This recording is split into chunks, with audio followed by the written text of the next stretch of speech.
નમસ્કાર નમસ્કાર નમસ્કાર મારા વાલા વિદ્યાર્થી મિત્રો. તો વિદ્યાર્થી મિત્રો, આજના આ વિડીયોની અંદર આજે આપણે ધોરણ 6 વિષય હિન્દી વિષયની અંદર સેમેસ્ટર 2 ની અંદર જે આપણું સરસ મજાનું બીજું ચેપ્ટર છે, જે ચેપ્ટરનું નામ શું છે? અનૂઠે ઇન્સાન. એ ચેપ્ટરનો આજે આપણે અભ્યાસ પ્લસ સ્વાધ્યાય બંનેનું સોલ્યુશન આજે આ વિડીયોની અંદર કરવાના છીએ. તો વિડીયોને તમારે છેલ્લે સુધી સ્કીપ કર્યા વગર પૂરેપૂરો જોવાનો છે. અને જો તમે ચેનલ ઉપર નવા હોય તો તમને ખબર જ છે, ચેનલને આપણે સબસ્ક્રાઇબ કરી દેવાની છે, જેથી કરીને આગળ આવનારી એક્ઝામ્સની અંદર આપણી ચેનલ તમને ફાયદાકારક ખૂબ જ લાભ અપાઈ શકે. તો જોઈએ અભ્યાસની અંદર છે નિમ્નલિખિત પ્રશ્નો કે ઉત્તર દીजिए. તો આ પ્રશ્નોના જવાબ જોઈ શકો છો, આપેલા છે. પહેલો, नेपोलियन और उसकी बहन के स्वभाव में क्या अंतर था? नेपोलियन और એની જે બહેન હતી એના સ્વભાવની અંદર શું તફાવત હતો એ આપણે જાણવાનો છે. तो हमसे नेपोलियन सच बोलने से डरता नहीं था, उसमें सच्चाई का सामना करने का साहस था, अपने कारण हुई दूसरों की हानि वह सहन नहीं कर सकता था, उसकी बहन का चरित्र इससे विपरीत था, वह डरपोक थी और सच्चाई का सामना नहीं कर सकती थी, वह झूठ बोलकर सच्चाई से बच निकलने में ही अपनी भलाई मानती थी, उसे केवल अपने बचाव की चिंता थी, दूसरों के नुकसान की नहीं. इस प्रकार नेपोलियन और उसकी बहन के स्वभाव में बहुत अंतर था. જોઈ શકો છો, આ બંનેના સ્વભાવનો અંતર તમને આપેલો છે, જે તમારે એકવાર વિડીયો સ્ટોપ કરીને શાંતિથી એકવાર ધ્યાનથી વાંચી લેવાનું છે. પછી તમારા નોટબુકની અંદર તમારે લખવાનું છે. બેઠે બેઠું કોપી પેસ્ટ મિત્રો આપણે કરવાનું નથી. આગળ છે બીજો, આપ નેપોલિયન की जगह होते तो आप क्या करते?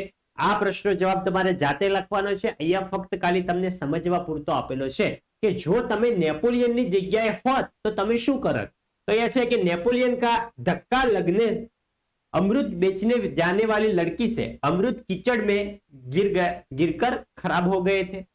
अब वह उन्हें बेच नहीं सकती थी. उसे डर था कि अब वह अपनी मां को क्या जवाब देगी. नेपोलियन को लगा कि उसके कारण उस गरीब लड़की की हानि हुई है, उसकी हानि को पूरा करना उसे अपना फर्ज समझा. उसने अपनी मां को सच सच हकीकत बता दी और उसी लड़की को मां से पूरे पैसे दिलवा दिए. अगर नेपोलियन की जगह मैं होता तो मैं भी उसी की तरह उस गरीब लड़की का नुकसान न होने देता.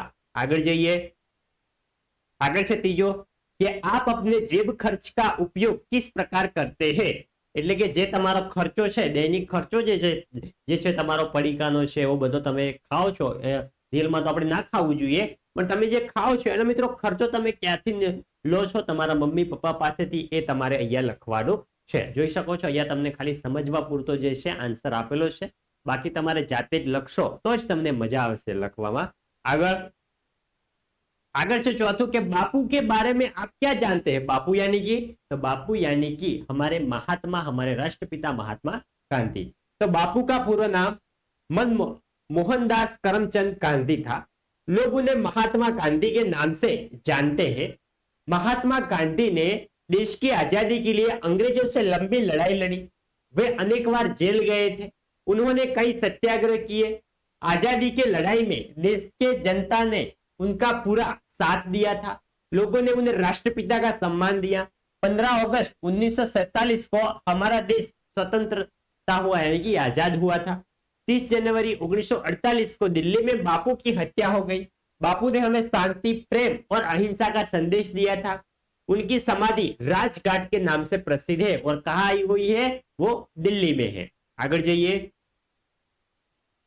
આગળ છે પાંચમો કે બાપુ ધન કો ક્યો એકઠા કર રહે थे. એટલે કે બાપુ જે છે પૈસા શા માટે પોતાનું ભંડોળ ભેગું કરી રહ્યા હતા, એનો આન્સર જોઈએ.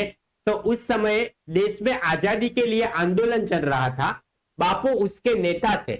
आंदोलन के लिए धन की जरूरत पड़ती थी. बापू यह धन कहां से लाते, इसीलिए वे सारे देश में घूम घूम कर सभाएं करते और धन इकट्ठा करते थे. आगे से छठो, आपको कौमुदी का पात्र कैसा लगा और क्यों? तो मुझे कौमुदी का पात्र बहुत प्रेरक लगा है. और क्यों प्रेरक लगा है એનો પણ તમને સંપૂર્ણ આન્સર આપેલો છે, જોઈ શકો છો. જે તમે વિડીયો સ્ટોપ કરીને એકવાર ધ્યાનથી તમારે વાંચી લેવાનો છે. પછી જ તમારા નોટબુકની અંદર તમને જે શિક્ષકે તમને લખવા આપ્યું હોય તો તમારે લખી લેવાનું છે. સાતમો જોઈએ, क्या आपने भी कभी अपने माता पिता के सामने अपनी गलती स्वीकार की है? उस घटना को अपने शब्दों में बताइए. તમારાથી કોઈક દિવસ કોઈ ભૂલ થઈ ગઈ હોય અને તમારી ભૂલ તમારા માતા પિતા આગળ તમને સામેથી સ્વીકારી લીધી હોય એવી ઘટના આપણને ખાસી વખત ઘણી વાર બની હશે. જો ભૂલ આપણે સામેથી સ્વીકારીએ તો આપણને સજા મળતી નથી, મળે છે પણ બિલકુલ ઓછી મળે છે.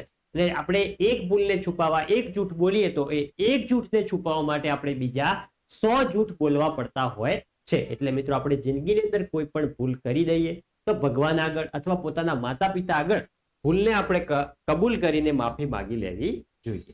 પ્રશ્ન 2 કે સંયુક્ત વર્ણ से बने दो शब्द लिखे. तो यहाँ શું છે? દ અને ધ. તો કયો શબ્દ બનશે? એ છે દ્વ. તેના મિત્રો અનેક આપણે શબ્દોનો ઉપયોગ કરીએ તો છે શુદ્ધ, બુદ્ધ ઓર કૃત. આગળ છે ત છે ને ત, તેનું શું? તત. તેની અંદર શું આવશે? વિત, કુત્તા, છત્તા. આગળ છે દ છે ને મ છે તો બનશે પદ્મ.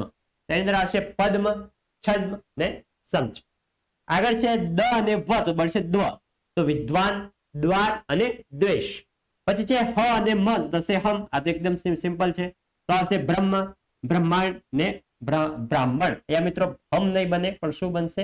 આવી રીતે હમ બનશે, જેવી રીતે અહીંયા આપેલો છે એવી રીતે હ અને બે બંને સંયુક્ત અક્ષર બનશે. આગળ છે નિમ્નલિખિત વિષય પર ચર્ચા કીજીએ. પહેલો મહાત્મા ગાંધી ઓર દેશ પ્રેમ. અહીંયા જોઈ શકો છો તમને ચર્ચા આપેલી છે. અલગ અલગ તમારે ચર્ચા કરવાની છે. જોઈ શકો છો અહીંયા તમને સંપૂર્ણ સંવાદ રૂપે ચર્ચા આપેલી છે. તમારે આ ચર્ચા તમારા વર્ગખંડના મિત્રો સાથે કરીને જ આ સ્વાધ્યાયની અંદર અભ્યાસની અંદર લખવાનું છે. બીજો છે इंसान अनूठा कब कहलाता है. તો એની પણ તમને સંપૂર્ણ ચર્ચા આપી છે. જોઈ શકો છો અહીંયા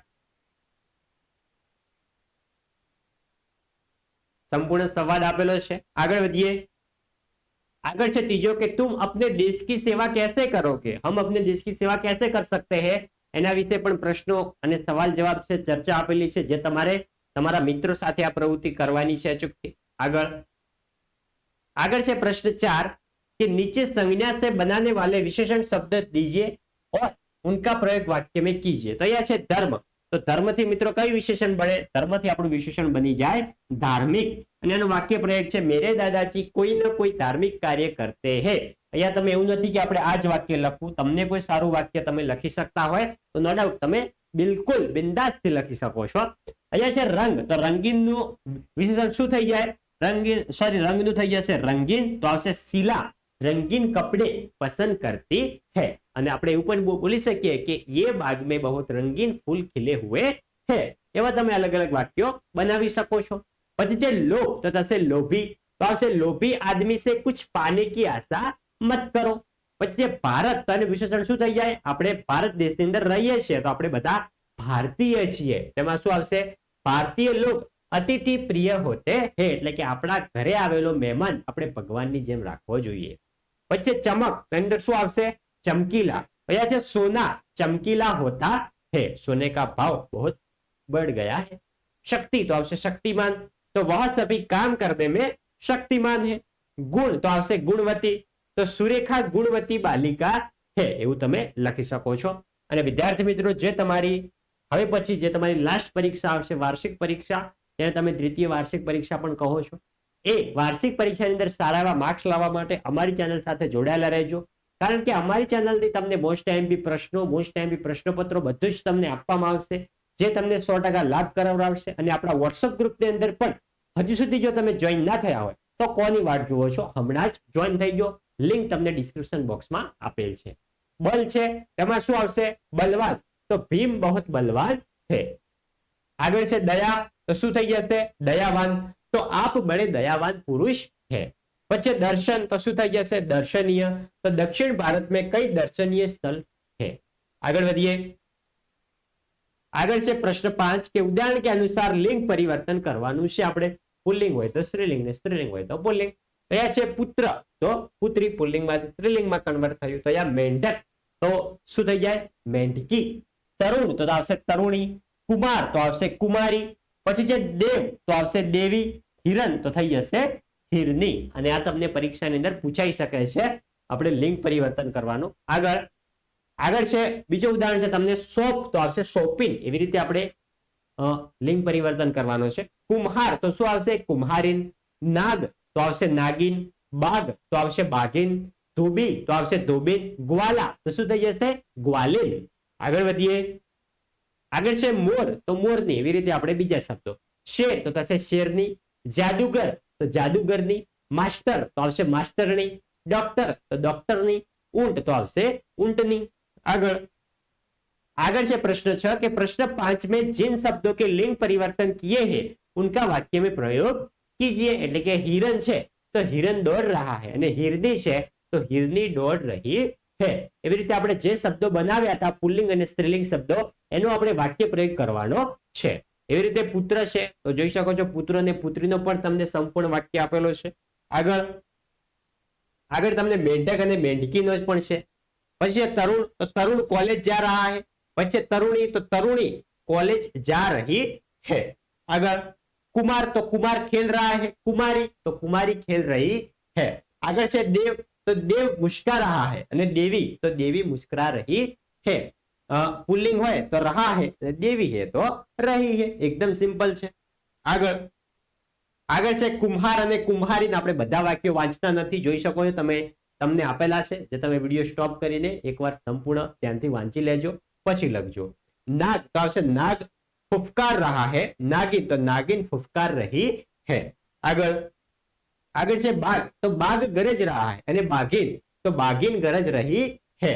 धोबी तो धोबी कपड़े धो रहा है અને धोबीन तो धोबीन कपड़े धो रही है. એવું તમને થઈ જશે. આગળ વધીએ. આગળ છે ग्वाला तो ग्वाला दूध ला रहा है અને ग्वालिन तो ग्वालिन दूध ला रही है. शेर तो शेर गरज रहा है અને शेरनी तो शेरनी गरज रही है. આગળ એવી રીતે બીજા આપેલા છે જોઈ શકો છો જાદુગર જાદુગરની, માસ્ટર માસ્ટરની, આપણે સંપૂર્ણ વાંચવા જતા નથી. આગળ છે ડોક્ટર તો ડોક્ટરની, ઊંટ તો આવશે ઊંટની, એના પણ તમને સંપૂર્ણ વાક્ય પ્રયોગ કરીને આપેલા છે. પછી છે કે चित्र के आधार पर चर्चा करके कहानी लिखिए. તમને જે 1 2 3 4 ને 5 ચિત્રો આપેલા છે આ તમને વાર્તા પણ ક્યાંક ને ક્યાંક સાંભળેલી હશે. તો આ જે ચિત્ર છે ચિત્ર આપણે સંપૂર્ણ જોવાનું છે અને એના ઉપરથી વાર્તા આપણે લખવાની છે. અને આ તમને પરીક્ષાની અંદર મિત્રો વાર્તા લેખન પૂછાય છે. એનું ટાઇટલ શું છે? સચ્ચે મિત્ર. તમે કોઈ પણ ટાઇટલ આપી શકો છો, સારું એવું બંધ બેસતું હોવું જોઈએ. અને સંપૂર્ણ તમને વાર્તા આપેલી છે, જોઈ શકો છો. તો તમે વિડીયો સ્ટોપ કરીને એકવાર ધ્યાનથી તમારે વાંચી લેવાની છે વાર્તા. વાર્તા એક વખત વાંચશો એટલે મગજની અંદર સારી રીતે યાદ રહી જશે અને પરીક્ષાની અંદર પૂછાશે તો તમે આસાનીથી લખી શકશો. આગળ છે આગળ અહીંયા સુધી જે આપણે જોયું એ હતું આપણું અભ્યાસનું સોલ્યુશન. હવે જે આપણે જોઈશું એ છે આપણા સ્વાધ્યાયનું સોલ્યુશન. તો જોઈએ પહેલો प्रश्न के उत्तर दीजिए. पहले नेपोलियन की बहन का नाम क्या था? અને જે સ્વાધ્યાયના પ્રશ્નો છે એ મિત્રો તમારા પ્રશ્નપત્રની અંદર ખાસા પૂછાતા હોય છે. તો नेपोलियन की बहन का नाम क्या था? इलाइजा. इलाइजा. हाँ. આગળ नेपोलियन लड़की को अपने घर क्यों ले गया? तो नेपोलियन से लड़की की अमरूद की टोकरी गिर गई जिससे उसका नुकसान हुआ था. मां से पैसे दिलाकर उसका नुकसान पूरा करने के लिए नेपोलियन लड़की को अपने घर ले गया था. तीजो गांधी जी को सोने की चूड़ी देने वाली लड़की का नाम क्या था? तो गांधी जी को कौमुदी, कौन? कौमुदी नाम की लड़की ने सोने की चूड़ी दी थी. चौथो गांधी जी ने कौमुदी से क्या कहा था? तो गांधी जी ने कौमुदी से कहा कि तुम्हें दोनों चूड़ियां देने की जरूरत नहीं है, एक ही चूड़ी लेकर मैं तुम्हें अपने हस्ताक्षर दे दूंगा. આગળ આગળ છે પાંચમો कि हस्ताक्षर करने के बाद गांधी जी ने क्या लिखा? तो हस्ताक्षर करने के बाद गांधी जी ने लिखा तुम्हारे इन आभूषणों की अपेक्षा तुम्हारा त्याग ही सच्चा आभूषण है. એવું લખ્યું હતું. આગળ આગળ છે બીજો કે प्रश्नों के उत्तर दीजिए. पहलो अपने गांव में घटी कोई आंखों देखी घटना के बारे में लिखिए. તમારા ગામની અંદર ક્યારે કોઈ ઘટના ઘટી હોય એ ઘટના તમારે લખવાની છે, એ પણ હિન્દી ભાષાની અંદર. જોઈ શકો છો અહીંયા આપેલી છે તમને, આ ખાલી સમજવા પૂરતી છે, બેઠે બેઠું કોપી પેસ્ટ ના કરતા.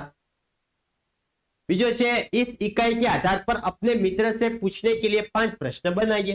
અહીંયા 5 प्रश्न બનાવવાના છે તમારે, તમારી રીતે બીજા કોઈ 5 પ્રશ્નો સારા એવા બનાવવાના છે. અહીંયા છે तुमसे किसी का नुकसान हो जाए तो तुम उसकी भरपाई करोगे या नहीं करोगे? क्या तुम्हें नेपोलियन की जगह अपनी माता पिता के सामने सच बोलते हो? तुम्हारे सच बोलने से तुम्हें नुकसान हो रहा हो तो क्या तुम उसे सहन कर सकोगे? अगर तुम देश के लिए क्या क्या कर सकते हो? अगर तुम देश की सेवा किस प्रकार करना चाहते અહીંયા 5 પ્રશ્નો આપેલા છે, તમે વિવિધ 5 પ્રશ્નો બનાવી શકો છો। આગળ છે विराम चिन्हों का उपयोग करके परिचय फिर से लिखिए और अनुवाद कीजिए। જોઈ શકો છો ફકરો તમને આપેલો છે, એ ફકરાની અંદર परिचय विराम चिन्हों का उपयोग करके परिचय फिर से लिखिए। तो અહીંયા વિરામ ચિહ્નનો ઉપયોગ પણ તમને આપેલો છે સારી રીતે, અને ફકરો તમારે અનુવાદ કરવાનો છે, એટલે આપણી ગુજરાતી ભાષાની અંદર લખવાનો છે। તો આપણે વાંચીએ તો દુર્ગાવતી બાળપણથી જ બહાદુર હતી, તેમને અપ્રતિમ ધીરજ, દૂરદેશી, અતૂટ હિંમત અને લડાઈમાં સ્વાભિમાન જેવા ગુણો વારસામાં મળ્યા હતા। જ્યારે તે નમ્ર, નરમ, ઉત્કૃષ્ટ અને જુસ્સાદાર હતી, તો બીજી બાજુ તે શસ્ત્રો ચલાવવામાં બહાદુર અને કુશળ હતી। તેને શિકારમાં વિશેષ રસ હતો। તે તીર અને બંદૂકોથી સચોટ રીતે નિશાન બનાવવામાં પણ નિપુણ હતી। તો વિદ્યાર્થી મિત્રો, આ હતું આપણું ધોરણ 6 વિષય હિન્દી વિષયની અંદર સેમેસ્ટર 2 ની અંદર જે આપણું બીજું ચેપ્ટર છે અનૂઠે ઇન્સાન। એ ચેપ્ટરનું આજે આપણે આ વિડીયોની અંદર અભ્યાસ પ્લસ સ્વાધ્યાય બંનેનું પેરેલલમાં સોલ્યુશન જોયું છે। તો વિદ્યાર્થી મિત્રો, વિડીયો તમને સારો લાગ્યો હોય વિડીયોને અચૂકથી લાઈક કરીને જવાનું છે, અને મારા વાલા મિત્રો ચેનલ ઉપર નવા હોય તો ચેનલને અચૂકથી સબસ્ક્રાઇબ કરીને જવાનું છે। મળીશું આવનાર આપણા નેક્સ્ટ આનાથી પણ વધુ સારા વિડીયો સાથે। ત્યાં સુધી આવજો। જય હિન્દ, જય ભારત।